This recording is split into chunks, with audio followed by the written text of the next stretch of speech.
बिस्मिल्लाहिर्रहमानिर्रहीम। अस्सलाम वालेकुम डियर स्टूडेंट्स, कैसे हैं आप लोग? उम्मीद है आप लोग खैरियत से होंगे। Today we are going to start one of the most important topic of organic chemistry, that is chemistry of hydrocarbon. Before going to start its preparation and chemical properties, कुछ हमारे पास टर्म्स हैं ऑर्गेनिक केमिस्ट्री में जो आप लोगों को पूरी केमिस्ट्री में याद होनी चाहिए। For example dehydrohalogenation, dehalogenation, dehydration, oxidation, combustion, किस रिएक्शन में कौन सा कैटलिस्ट इस्तेमाल करेंगे, कौन सा रिएजेंट होना चाहिए। तो अगर ये तमाम चीज़ें क्लियर हैं तो हमारे लिए chemistry of hydrocarbon, aliphatic, aromatics और बाकी जो चैप्टर्स हैं अल्काइल हैलाइड और चैप्टर नंबर 9, ये पढ़ना बहुत ही आसान हो जाते हैं। तो कुछ यहाँ पर बेसिक टर्म्स हैं वो हम ज़रा गौर से पढ़ लेते हैं, समझ लेते हैं। उसके बाद हमारे लिए ऑर्गेनिक केमिस्ट्री बनिस्बत आसान हो जाती है उन लोगों के जिन लोगों को ये टर्म्स समझ में नहीं आती। तो स्टार्टिंग करने जा रहे हैं हम ऑर्गेनिक केमिस्ट्री। ऑर्गेनिक केमिस्ट्री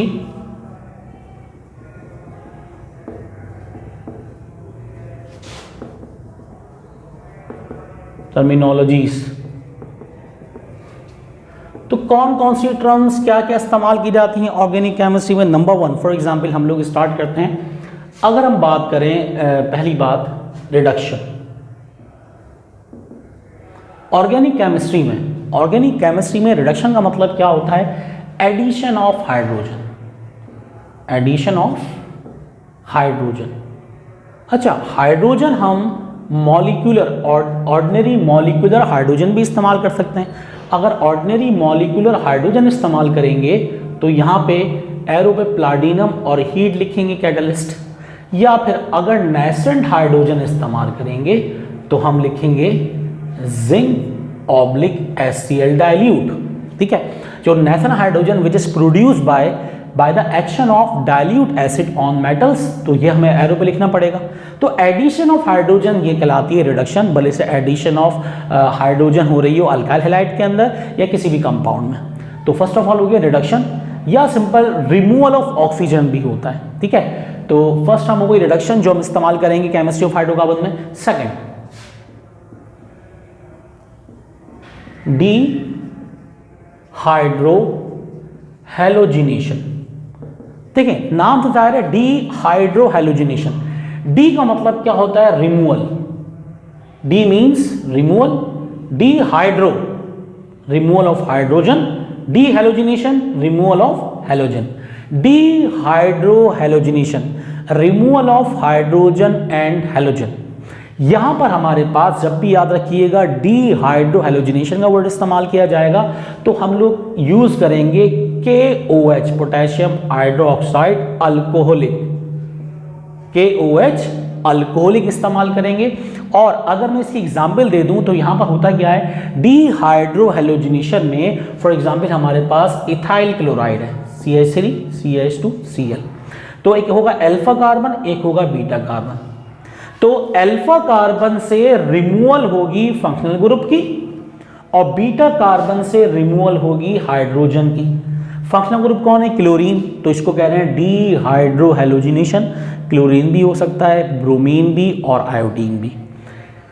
क्योंकि रिमूवल ऑफ फंक्शनल ग्रुप और hydrogen same addition carbon atom से हो रही है, अल्फा और बीटा, तो this chemical reaction is also known as beta elimination reaction.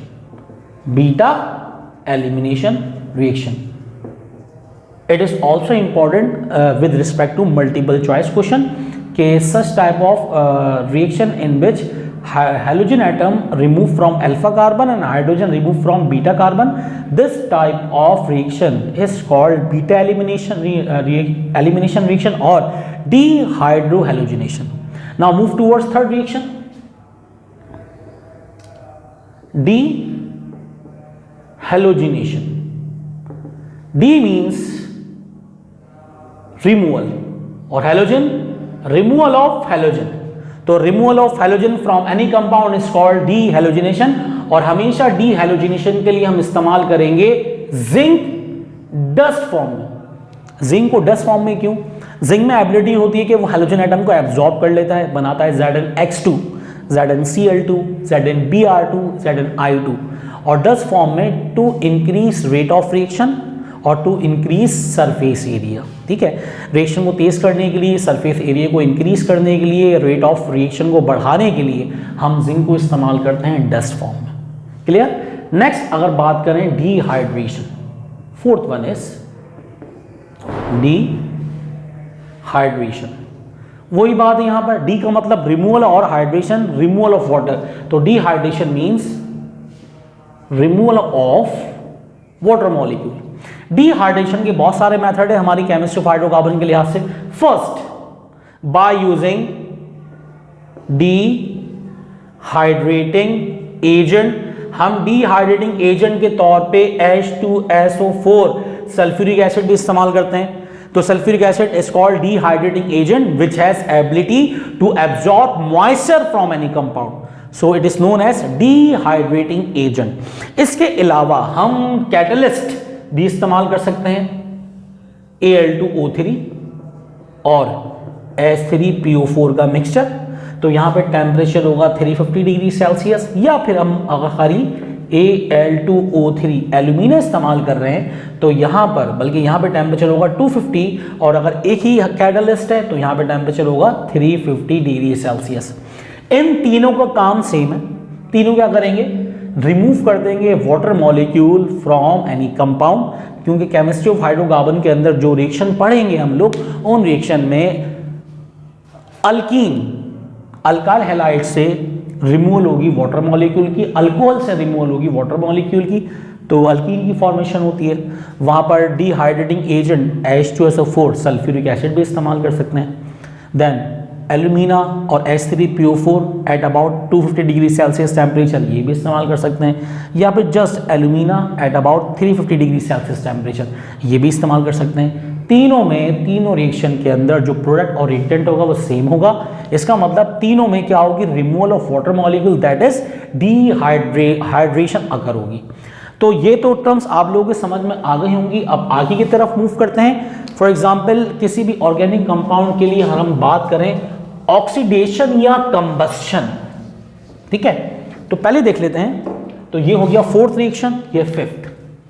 अगर ऑर्गेनिक कंपाउंड में कहीं पर कंबस्टन का वर्ड इस्तेमाल कर लिया गया तो इसका मतलब combustion mean reaction with oxygen, O2 molecular oxygen. किसी भी हाइड्रोकार्बन की कंबस्टन करवाई जाए, किसी भी हाइड्रोकार्बन की कंबस्टन करवाया जाए, इसका मतलब रिएक्शन करवाया जाए ऑक्सीजन के साथ, हमेशा कार्बन डाइऑक्साइड और वाटर मॉलिक्यूल तो बनेगा, साथ साथ large amount of heat evolve in this chemical reaction. This reaction is exothermic in nature because large amount of heat evolve in this chemical reaction. किसी भी हाइड्रोकार्बन की कंबस्टन करवाएं, इसका मतलब reaction with molecular oxygen, carbon dioxide और water का बनना लाजमी है। फॉर एग्जाम्पल हम लोग पढ़ते हैं बेंजीन के अंदर के कंबस्टन करवा रहे हैं बेंजीन की O2 के साथ, वैनेडियम पेंटाऑक्साइड कैटलिस्ट है, 450 डिग्री सेल्सियस टेम्परेचर है, वहां पर मैलिक एनहाइड्राइड बनता है with formation of carbon dioxide और वाटर। तो कंबस्टन के लिए याद होना चाहिए। नेक्स्ट अगर लिखा हुआ हो ऑक्सीडेशन, क्या लिखा हुआ हो, ऑक्सीडेशन। अगर ऑर्गेनिक केमिस्ट्री में कहीं पर वर्ड इस्तेमाल किया जाएगा ऑक्सीडेशन, तो ऑक्सीडेशन के लिए हमेशा इस्तेमाल करेंगे oxidising agents. Oxidizing agents has ability to produce nascent oxygen. Nascent oxygen produce करते हैं ऑक्सीडाइजिंग एजेंट, और ऑक्सीडाइजिंग एजेंट के तौर पे हम क्या क्या इस्तेमाल कर सकते हैं, ऑक्सीडाइजिंग एजेंट के तौर पे हम लोग इस्तेमाल कर सकते हैं KMnO4, पोटेशियम परमैंगनेट और potassium dichromate, that is K2Cr2O7 in the presence of H2SO4 concentrated few drops। अगर ऑक्सीडाइजिंग एजेंट KMnO4 और पोटेशियम परमैंगनेट या फिर K2Cr2O7 और पोटेशियम डाइक्रोमेट, हमेशा अगर एसिडिक मीडियम है, कंसंट्रेटेड H2SO4 है, फ्यू ड्रॉप्स, तो ये ऑक्सीडाइजिंग एजेंट अपने एक्वस सॉल्यूशन में क्या प्रोड्यूस कर देगा, नेसेंट ऑक्सीजन।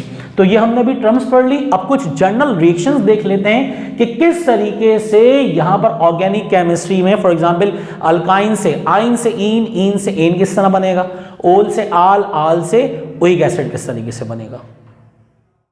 अब कुछ जनरल रिएक्शंस हैं इन केमिस्ट्री ऑफ हाइड्रोकार्बन, वो डिस्कस कर लेते हैं। फॉर एग्जांपल हमें अल्काइन से अल्कीन फॉर्मेशन करनी है और अल्कीन से अल्कीन फॉर्मेशन करना है। Alkyne means triple covalent bond, alkene means double covalent bond और alkene means single covalent bond. जब भी हम अल्काइन की हाइड्रोजनेशन करवाएं in the presence of molecular hydrogen, nickel use करेंगे कैटलिस्ट और तकरीबन 300 डिग्री सेल्सियस टेम्परेचर मेंटेन करेंगे, तो फॉर्मेशन हो जाएगी आइन से एन की। सेम इसकी हाइड्रोजनेशन करवाएं और निकल की मौजूदगी में 200 डिग्री सेल्सियस टेम्परेचर, तो एन की फॉर्मेशन हो जाएगी। तो ये एक जर्नल रिएक्शन हो गया जो जाहिर कर रहा है कि हम किस तरीके से आइन से ईन और ईन से एन की फॉर्मेशन कर लेते हैं। इसको हम कहते हैं कैटालाइटिक रिडक्शन। इसको हम क्या कहते हैं? Catalytic reduction. कैटलिस्ट की मौजूदगी में है और क्योंकि एडिशन करवा रहे हैं हाइड्रोजन की, तो ये क्या कहलाएगा? Catalytic reduction. ठीक है, तो आइन से ईन से एन की फॉर्मेशन हम लोगों ने पढ़ ली। इसके बाद नेक्स्ट हमारे पास एक फॉर्मेशन है ओल से आल और आल से ओइक एसिड। देखें इनिशियली हमारे पास क्या है? अल्कोहल। अल्कोहल से फॉर्मेशन होती है अल्कानल और अल्कानल से फॉर्मेशन होगी अल्कानोइक एसिड। असल में अल्कानल में यहां पर दो चीजें हैं, अल्कानॉल भी बनता है, लेकिन किस तरीके से पहले जरा देख लेते हैं। देखें अल्कोहल में जब भी हमारे पास OH ग्रुप है, इसका मतलब कौन सा ग्रुप है? ओल ग्रुप है। अल्कोहल ओल ग्रुप है। इसकी अगर हम करवाएं ऑक्सीडेशन, इसकी करवाएं क्या चीज? ऑक्सीडेशन। ये ऑक्सीडेशन करवा रहे हैं in the presence of oxidising agent K2Cr2O7 और H2SO4 कंसंट्रेटेड फ्यू ड्रॉप्स। तो ओल से बनेगा आल, दैट इज CHO, ये बन गया आल, एल्डिहाइड। और एल्डिहाइड की मजीद अगर ऑक्सीडेशन करवा दें K2Cr2O7 oxidising agent in the presence of H2SO4 concentrated few drops acidic medium, तो बन जाता है COOH, that is oic acid. तो यहां हमने देख लिया कि अगर हम ओल की ऑक्सीडेशन करवाएं तो आल बनेगा और आल की ऑक्सीडेशन करवाएं तो क्या बनेगा? Oic acid. मतलब अल्कोहल से अल्कानल और अल्कानल से अल्कानोइक एसिड। एक तो आपको सिंपल ये प्रिपरेशन याद होनी चाहिए, ये हमें बिल्कुल एडिटिव्स याद होनी चाहिए। इसके अलावा इसमें एक जरा चीज है, अगर हम सेकेंडरी प्रोपाइल अल्कोहल ले लें तो अल्कानल के बजाय अल्कानॉन भी बन सकता है।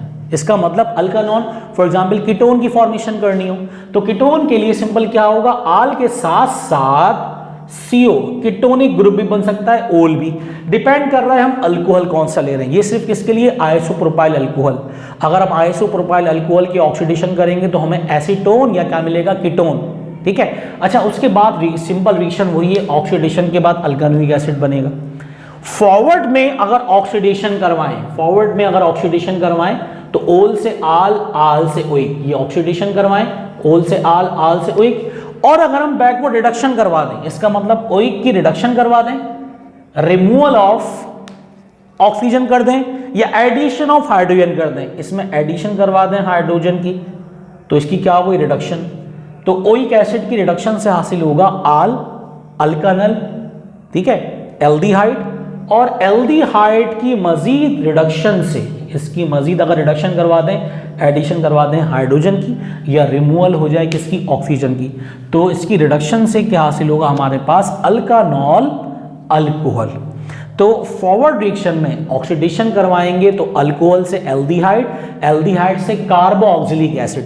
तो ये हमारे पास इसके IUPAC नेम लिखे हुए जर्नल, अल्कोहल, अल्कानॉल, अल्कानॉल होता है, अल्कानल, अल्कानोइक एसिड, अल्कोहल से एल्डिहाइड, एल्डिहाइड से कार्बोक्सिलिक एसिड। अगर इसकी रिडक्शन करें बैकवर्ड में तो अल्कानोइक एसिड से अल्कानल, अल्कानल से वापस क्या बन जाएगा? अल्कोहल। तो ये वो जनरल टर्म्स हैं जिनको अगर आपने इजीली याद कर लिया तो आपके लिए ऑर्गेनिक केमिस्ट्री पढ़ना बहुत ही आसान है। ठीक है, तो जितनी भी ऑर्गेनिक केमिस्ट्री है इन सब में ये तमाम केमिकल रिएक्शन बार बार रिपीट होंगे और हम ये तमाम केमिकल रिएक्शन इस तरीके से याद हैं कि कहां पर हम कौन से कंपाउंड के लिए क्या रिएक्शन करवा रहे हैं। बीटा एलिमिनेशन किसे कहते हैं, कैटालिटिक रिडक्शन किसे कहते हैं, ऑक्सीडेशन, कंबस्टन, डीहाइड्रोहैलोजिनेशन, डीहैलोजिनेशन। तो हमारे लिए ऑर्गेनिक केमिस्ट्री पढ़नी आसान है। अब चलते हैं जरा कुछ रेडिकल की तरफ के वो कौन कौन से रेडिकल्स हैं जो हमें परेशान करेंगे ऑर्गेनिक केमिस्ट्री में। ठीक है, तो यहां पर कुछ रेडिकल्स हैं तो वो हमें पता होना चाहिए, या कुछ कंपाउंड्स हैं वो नाम याद होने चाहिए। फॉर एग्जांपल एक कंपाउंड है हमारे पास, अगर ऐसी हाइड्रोकार्बन की चेन जिसमें दो एडजेसेंट कार्बन एटम पे हेलोजन एटम अटैच हो तो इसको कहेंगे vicinal die halide. For example हमारे पास मौजूद है CH2 सिंगल बॉन्ड CH2 और दोनों पे क्या अटैच है, क्लोरीन। इसको कहेंगे विसिनल डाई क्लोराइड। दोनों ब्रोमीन है, विसिनल डाई ब्रोमाइड। दोनों आयोडीन है, विसिनल डाई आयोडाइड। ऐसी हाइड्रोकार्बन की चेन जिसमें दो एडजेसेंट कार्बन एटम पर सेम हैलोजन एटम अटैच हो तो ये कहलाएगा vicinal die halide. For example एक और चीज है जिसको कहते हैं जैमिनल। अगर ऐसी हाइड्रोकार्बन की चेन जिसमें एक ही कार्बन पर दो सेम हैलोजन एटम अटैच हो तो ये कहलाएगा geminal di halide. For example CH3 CH2 1,2 दोनों क्लोरीन अटैच है, 1,1 डाइक्लोरो इथेन कहेंगे इसको। ये असल में क्या है, 1,2 डाइक्लोरो इथेन। और ये क्या है, ये है 1,1 डाइक्लोरो इथेन और ये है जैमिनल डाइक्लोराइड। अगर दो एडजेसेंट एटम पे सेम हैलोजन एटम अटैच हो तो इसको कहेंगे हम लोग विसिनल डाई हैलाइड। और अगर एक ही कार्बन पर, ऐसी हाइड्रोकार्बन की चेन जिसमें एक ही कार्बन पर दो सेम हैलोजन एटम अटैच हैं, इसको कहेंगे जैमिनल डाई हैलाइड। अब जरा कुछ हाइड्रोक्सी ग्रुप भी देख लेते हैं। हाइड्रोक्सी ग्रुप में आप लोगों ने पढ़ा होगा लोअर क्लासेस में ग्लाइकोल, ग्लाइसरोल, तो ये भी चीजें याद होनी चाहिए आपको। देखें, अगर ऐसी हाइड्रोकार्बन की चेन जिसमें दो एडजेसेंट कार्बन पर OH ग्रुप अटैच हो तो इसको कहेंगे ग्लाइकोल। क्योंकि दो कार्बन है तो इसको हम कहते हैं इथाइलिन ग्लाइकोल। तो इथाइलिन ग्लाइकोल हो गया। ऐसी हाइड्रोकार्बन की चेन जिसमें दो एडजेसेंट कार्बन एटम पर हाइड्रोक्सी ग्रुप अटैच हो which is known as glycol. और क्योंकि दो कार्बन एटम है इथाइलिन ग्लाइकोल, तीन कार्बन एटम होते हैं प्रोपाइलिन ग्लाइकोल। ठीक है, इस तरह कह सकते हैं। और अगर हमारे पास तीन लगातार कार्बन एटम पर OH ग्रुप अटैच होता है तो इसको कहेंगे ग्लाइसरोल। और क्योंकि तीन कार्बन है 1 2 3 प्रोपाइलिन ग्लाइसरोल। ग्लाइकोल जब कहेंगे जब दो एडजेसेंट एटम पर OH अटैच हो हाइड्रोक्सी ग्रुप, और अगर तीन लगातार कार्बन एटम पर OH अटैच होंगे तो इसको कहेंगे प्रोपाइलिन ग्लाइकोल। ये हो गया 1,2 डाइहाइड्रोक्सी इथेन, ये भी कह सकते हैं 1,2 डाई इथेनॉल, ये भी कह सकते हैं। इसको कह सकते हैं 1 2 3 ट्राईहाइड्रोक्सी प्रोपेन या 1 2 3 ट्राई प्रोपानॉल। ठीक है, अब इसके बाद कुछ रेडिकल है। एक रेडिकल है फॉर एग्जांपल हमारे पास CH2 double bond CH single bond. ये क्या है हमारे पास, ये नजर आ रहा है, इसको कहते हैं विनाइल रेडिकल। क्या कहते हैं इसको, विनाइल रेडिकल। जहां कहीं आप लोगों को CH2 डबल बॉन्ड के साथ CH एक वैलेंसी फ्री नजर आ जाए इसको कहेंगे vinyl radical. For example vinyl chloride क्या होगा, विनाइल क्लोराइड होगा हमारे पास CH2 डबल बॉन्ड CHCl, ये होगा विनाइल क्लोराइड। इसी तरह विनाइल अल्कोहल के लिए CH2 डबल बॉन्ड CHOH, इसको कहेंगे विनाइल अल्कोहल। जो पीवीसी बन रहा होता है पॉलीविनाइल क्लोराइड, वो इसके लिए रिएक्टेंट क्या होता है, विनाइल क्लोराइड। पीवीसी पाइप्स जो होते हैं प्लास्टिक पाइप्स। इसी तरह पॉलीविनाइल अल्कोहल पीवीए बन रहा होता है, जिसको हम आम जुबान में कहते हैं जर्मन ग्लू। तो पॉलीविनाइल अल्कोहल के लिए क्या इस्तेमाल करते हैं, विनाइल अल्कोहल। इसी तरह आखिरी रेडिकल अगर हम वो भी देख लें कि जो बेंजीन से ड्राइव किया गया है, फॉर एग्जाम्पल हमारे पास बेंजीन का फॉर्मूला पता है हमें, C6H6। ये क्या है, बेंजीन। बेंजीन में से अगर एक हाइड्रोजन निकाल दें तो फॉर्मूला क्या बनता है, C6H5 सिंगल बॉन्ड। इसको कहेंगे फिनाइल रेडिकल, फिनाइल रेडिकल या फिनाइल। बेंजीन को लिख सकते हैं हम इस तरीके से, ये लिखा हुआ हमने बेंजीन, कोई वैलेंसी फ्री नहीं है। ये क्या है, बेंजीन। बेंजीन में हाइड्रोजन निकाल दें तो ये हमारे पास बेंजीन की एक वैलेंसी फ्री, ये बन गया फिनाइल रेडिकल। ठीक है, तो ये बन गया फिनाइल रेडिकल, बहुत ही आसान सी बात है। इसी तरीके से अगर हम देखें तो ये है मीथेन। ये क्या है, मीथेन। मीथेन में से हाइड्रोजन निकाल दें, क्या बचता है, मिथाइल रेडिकल, मिथाइल रेडिकल। ठीक है, इसी तरह हमारे पास CH3 यह है मिथाइल, ये क्या था, मिथाइल। CH3O सिंगल बॉन्ड, इसको कहेंगे मिथॉक्सी, मिथॉक्सी। C2H5O इसको कहेंगे इथॉक्सी, और C3H7O इसको कहेंगे प्रोपॉक्सी। अगर एक अल्काइल रेडिकल के साथ, यानी कि ये है अल्कोक्सी R-, ये अल्केन, अल्केन से क्या बन गया, OR अल्कोक्सी, ये बन गया अल्केन। अल्केन की सिंगल वैलेंसी फ्री तो अल्काइल, और वहाँ पे अगर ऑक्सीजन अटैच हो गया तो इसको कहेंगे अल्कोक्सी। और अल्कोक्सी के हमने 3 रेडिकल ड्रॉ कर दिए। R की जगह मिथाइल लगा हुआ है, मिथॉक्सी, इथाइल, इथॉक्सी, प्रोपाइल, प्रोपॉक्सी। इसी तरीके से अगर ये फिनाइल, फिनाइल को हम फिनॉक्सी कब कहेंगे, ये हमारे पास एक फिनाइल रेडिकल है। देखिए फॉर एग्जांपल ये था, ये क्या है हमारे पास, फिनाइल। ये बेंजीन, बेंजीन की एक वैलेंसी फ्री, इसको कहेंगे फिनाइल। फिनाइल में अगर ऑक्सीजन अटैच हो गया इस जगह पर, कौन हो गया, ऑक्सीजन अटैच, तो इसको पढ़ेंगे इस तरीके से, ओ वैलेंसी फ्री, इसको कहेंगे phenoxy, phenoxy. For example phenyl क्या है, C6H5 सिंगल वैलेंसी फ्री, और ये फिनाइल है। फिनॉक्सी क्या है, C6H5O सिंगल वैलेंसी फ्री। तो बेंजीन से बना फिनाइल रेडिकल, फिनाइल में अगर ऑक्सीजन अटैच हो गया तो ये बनेगा फिनॉक्सी। तो ये तमाम रेडिकल्स भी आप लोगों को याद होने चाहिए ताकि आप लोगों के लिए ऑर्गेनिक केमिस्ट्री बहुत ही आसान हो जाए। तो उम्मीद है आप लोगों को ये ऑर्गेनिक केमिस्ट्री की टर्मिनोलॉजी सही समझ में आ गई होंगी, जिसमें तमाम केमिकल रिएक्शन से कुछ शॉर्टकट थे और रेडिकल्स के बारे में इंफॉर्मेशन और कुछ कंपाउंड के बारे में इंफॉर्मेशन, ताकि हम ऑर्गेनिक केमिस्ट्री को आसान बना सकें। तो इंशाल्लाह हम नेक्स्ट क्लासेस में मज़ीद ऑर्गेनिक केमिस्ट्री की वीडियो के साथ मिलेंगे। If you have any query regarding to understand organic chemistry terminologies, तो यू कैन आस्क और you can comment on my video. तो इंशाल्लाह हम नेक्स्ट क्लास में मिलते हैं, जब तक अपना ख्याल रखें। टिल देन अल्लाह हाफिज़।